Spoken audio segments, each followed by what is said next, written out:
খবর হচ্ছে আগামী 10ই মার্চ ফ্যামিলি কার্ডের কার্যক্রম উদ্বোধন করবেন প্রধানমন্ত্রী তারেক রহমান। এইটা বিএনপির জন্য অত্যন্ত চ্যালেঞ্জিং বিষয় ছিল এবং আমার কাছে প্রথম প্রথম একটু ধাক্কাও লাগতো যে এত বড় একটা আয়োজন আসলে কি সম্ভব হবে। কিন্তু খুবই অবাক কাণ্ড যে ক্ষমতা আসার সাথে সাথে বলছে যে রোজার আগেই শুরু করবে।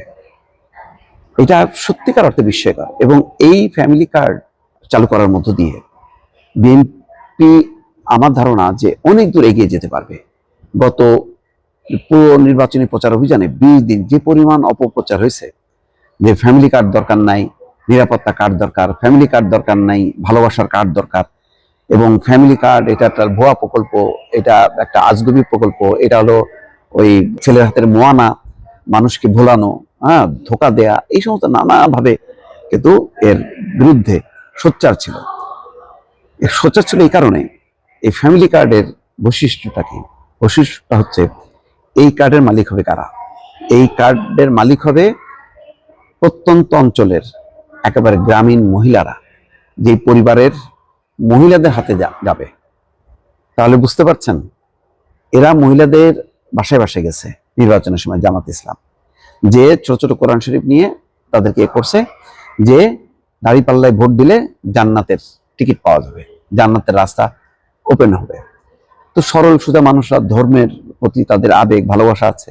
আর জামাত ইসলাম দাড়ি টুপি নিয়ে এবং মহিলারা যখন কি হিজাব টিজাব পরে যখন কি বোরকা পরে গেছে, তখন মনে করছে হ্যাঁ তাই তো, আমি এত কষ্ট করতেছি স্বামীর সংসারে, স্বামী খেতে পাই না, বাচ্চাদেরকে মানুষ করতে পারি না, হ্যাঁ বেহেশতে যে সুখে থাকবো। এই ধরনের ধর্মীয় অপব্যবহার এবং এই ভোলানো কি বলে ধোকা দিয়ে যেই একটা ব্যাপক 1 বছর ব্যাপী, অনেকে বলে যে 5ই আগস্ট ক্ষমতা পট পরিবর্তন পরের দিন থেকেই 6ই আগস্ট থেকে নাকি নির্বাচনী প্রচার অভিযান শুরু করে জামাত। জামাত জানতো নির্বাচন হবে। জামাতের লক্ষ্যটা কি ছিল? লক্ষ্যটা ছিল হচ্ছে নির্বাচনটা হবে কিন্তু এটা পিছায় দাও, এই তার আগ পর্যন্ত তারেক রহমান যাতে দেশে না আসতে পারে সেরকম একটা নিরাপত্তার নানা রকম গল্প ফন্দি ফিকির একটা শুরু করবে। নিরাপত্তা দেওয়া হবে না, যত দেরি করে আসবে তারেক রহমান এবং নির্বাচন যত পিছিয়ে যাবে বিএনপি আস্তে আস্তে নিচের দিকে নামবে এবং সেই সুযোগে জামাত ঘর গোছাবে, এনসিপি ঘর গোছাবে এবং নির্বাচন করে তারা নির্বাচিত হবে এবং তাদের মাথার উপরে ডক্টর মোহাম্মদ ইউনূস রাষ্ট্রপতি হিসেবে থেকে যাবে উইথ পাওয়ার। কিন্তু এটা তো এখন তছনছ হয়েছে। তো একেবারে তারেক রহমান যে এইভাবে কার্ড খেলে দেবে এটা কল্পনা করতে পারে না। তাদের ধারণা ছিল যে এগুলি কথার কথা, বিএনপির মতো অগোছালো দল তারা কি সমস্ত করবে। তারা গ্রামের একেবারে প্রত্যন্ত অঞ্চলে গ্রামীণ মহিলাদের কাছে ফ্যামিলি কার্ড, কৃষকের হাতে কৃষক কার্ড, আপনি বুঝতে পারেন এগুলি যখন কৃষক তার কার্ডটা পাবে, আপনি যত সামান্যই সে উপকার পাক না কেন, এটা সে মনে রাখবে যে আমি একটা কার্ডের মালিক। একটা গ্রামীণ মহিলা সে মনে রাখবে যে আমি একটা কার্ডের মালিক, আমার এখন ক্ষমতা আছে। এই যে নারীদের ক্ষমতায়নটা, যেটা জামাতের মূল কনসেপ্টের একদম বিপরীতে। জামাতের হচ্ছে যে নারীদেরকে ঘরে ঢুকায় দাও, সেই কারণে ওই যে কর্মঘণ্টা কমায় 5 ঘন্টা আনা হয়েছে। বারবার বলছে যে না, নারীরা উচ্চ পদে যাইতে পারবে না, এমপি হইতে পারবে না, মন্ত্রী হইতে পারবে না, আমির হইতে পারবে না, এই সমস্ত কথাবার্তা বলে নারীদেরকে আসলে সাইডলাইন করে দিচ্ছিল।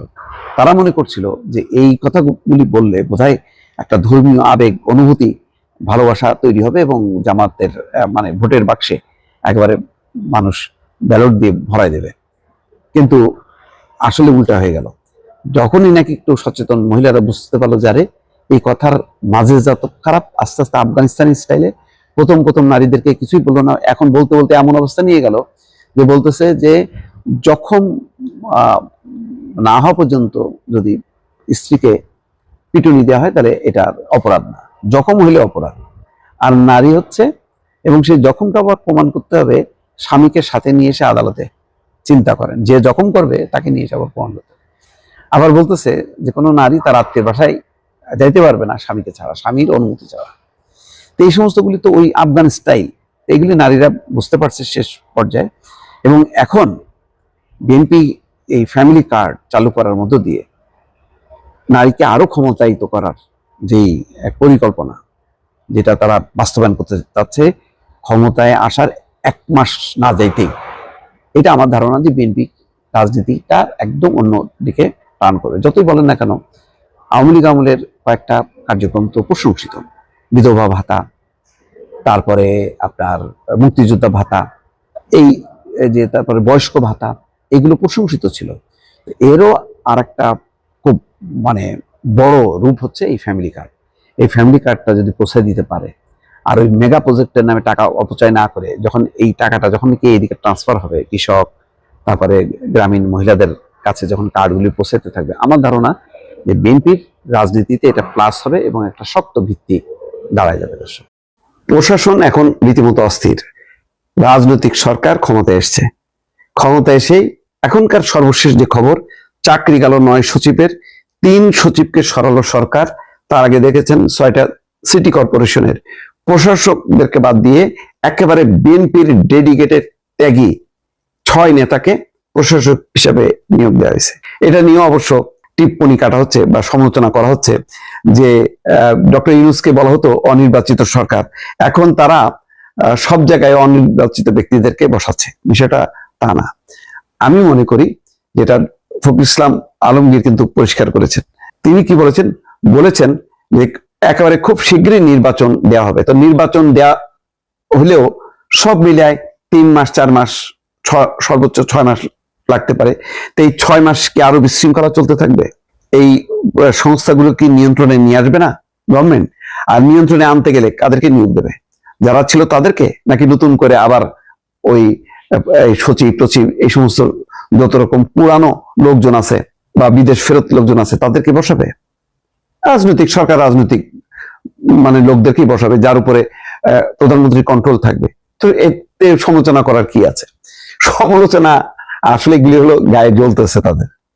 এগুলি জ্বলার অনেক কারণ আছে। কারণ আগে তো এই সমস্ত বিভিন্ন প্রশাসক বিভিন্ন পদে নিয়োগ দিয়ে কে কত টাকা খাইছে, আল্লাহর রাস্তায় আমি সরকারকে অনুরোধ করব, এই নিয়োগ বদলি বিভিন্ন ঘুষ বাণিজ্যের মধ্য দিয়ে কে কত টাকা বানাইছে, জুলাই অভ্যুত্থানের আগে তাদের আর্থিক অবস্থা কেমন ছিল, আর পরবর্তীতে এখন কার কি হয়েছে, এইটার একটা শ্বেতপত্র যেন তারা প্রকাশ করে এবং তদন্ত যাতে করে, তাতে স্বচ্ছতা বোঝা যাবে। শুধু 15 বছর না, গত 15 মাসে কি কি হয়েছে সেটারও একটা তদন্ত হওয়া দরকার।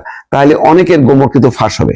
যারা উপদেষ্টা পরিষদে বসে মাল কামাইছে তারা ধরা খাবে, আর যারা ওই যে জুলাই অভ্যুত্থানের নেতা বলে বিভিন্ন জায়গায় জায়গায় বসে চাঁদাবাজি করছে তাদেরও মুখোশ করবে। এই চাঁদাবাজরা আবার নির্বাচনের সময় বিএনপিকে চাঁদাবাজ বলে তাদের গায়ে সিল লাগিয়ে তাদেরকে ডুবানোর চেষ্টা করেছিল। আমার ধারণা বা আমার বিশ্বাস যে বিএনপির এখন আইন অনুযায়ী সঠিক তদন্ত করে যারা দোষী তাদেরকে চিহ্নিত করা উচিত। 15 বছরের দুঃশাসনের সাথে যারা যুক্ত ছিল তাদের তো বটেই, গত 15 মাস 18 মাসে যারা বিভিন্ন দায়িত্বে ছিল সেই দায়িত্ব পালনগুলো কি একেবারে মানে ত্যাগের বিনিময়ে সেবকের মতন করে তারা সেবা করেছে জনগণকে, সরকারকে, নাকি 2 পয়সা কামাইছে? এই তথ্যটাও সামনে আসা দরকার। যাই হোক, এখন সর্বশেষ হলো 9 জন সচিবকে 2 দফায় মোট 12 জন সচিবকে সরানো হলো। বিভিন্ন জনকে আমি আর এখানে নাম বলছি না। সরকার তার মতন করে প্রশাসন ঢেলে সাজাবে। বিগত সময় এত অনিয়ম হয়েছে দফায় দফায়, শুধু টাকার বিনিময়ে একে সরানো ওকে করানো। মানে একদিকে আওয়ামী লীগের কাউকে নিয়োগ দেওয়া হবে না, কিন্তু অন্য যাদেরকে নিয়োগ দেওয়া হয়েছে তাদের মধ্যে অযোগ্য অদক্ষ এবং টাকা পয়সার বিনিময়ে। সুতরাং বিএনপি লম্বা সময় ক্ষমতায় ছিল, তারা প্রশাসনের নারী নক্ষত্র জানে যে কে বিএনপি না।